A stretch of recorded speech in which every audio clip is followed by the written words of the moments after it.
Topik 1. Proses bisnis, perkembangan teknologi serta isu global bidang industri manufaktur mesin.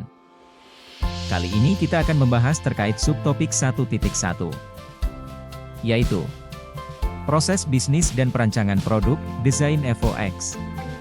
Selanjutnya terkait perancangan produk desain 4X. Proses perancangan produk merupakan cara untuk menghasilkan sejumlah barang dari suatu industri. Proses ini memerlukan penyusunan konsep yang matang, baik menggunakan produk baru maupun lama yang dimodifikasi untuk memenuhi kebutuhan pasar. Salah satu tujuan dari proses perancangan produk adalah menghasilkan barang yang sesuai dengan kebutuhan manusia.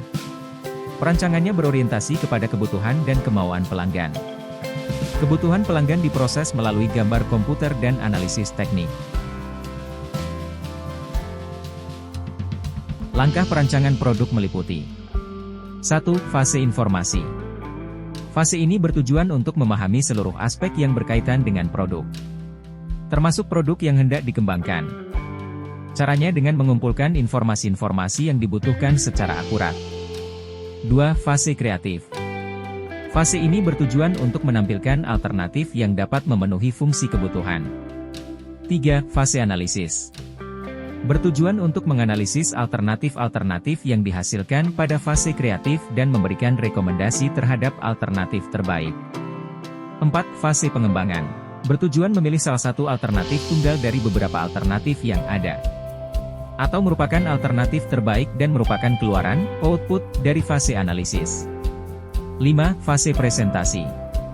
Bertujuan untuk mengomunikasikan secara baik dan menarik hasil pengembangan produk yang diinginkan. Tujuannya untuk memenuhi kebutuhan pasar atau dilatar belakangi oleh dorongan inovasi teknologi.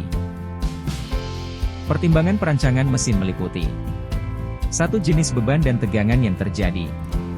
Beban kerja operasional elemen tersebut dapat terjadi dalam beberapa cara yang menyebabkan timbulnya tegangan internal.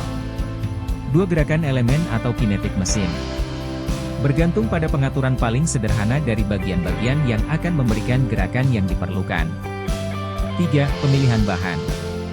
Kekuatan, daya tahan, fleksibilitas, berat, ketahanan terhadap panas dan korosi, kemampuan untuk dilas atau dikeraskan, kemampuan mesin, konduktivitas listrik, dan lain sebagainya. 4. Bentuk dan dimensi elemen. Seberapa besar gaya yang harus dipertahankan elemen tersebut. 5. Hambatan gesekan dan pelumasan.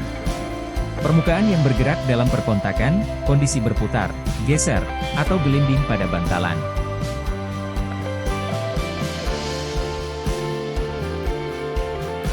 6. Kenyamanan dan ekonomis. Ekonomis operasional dari mesin yang akan digunakan untuk produksi. 7. Penggunaan suku cadang standar.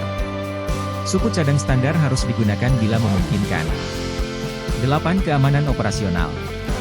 Ketersediaan perangkat keselamatan yang tidak boleh mengganggu pengoperasian mesin. 9. Fasilitas bengkel. Perekayasa harus menyediakan fasilitas dengan keterbatasan bengkel. 10. Perakitan. Elemen mesin harus dirakit sebagai satu unit sebelum dapat difungsikan.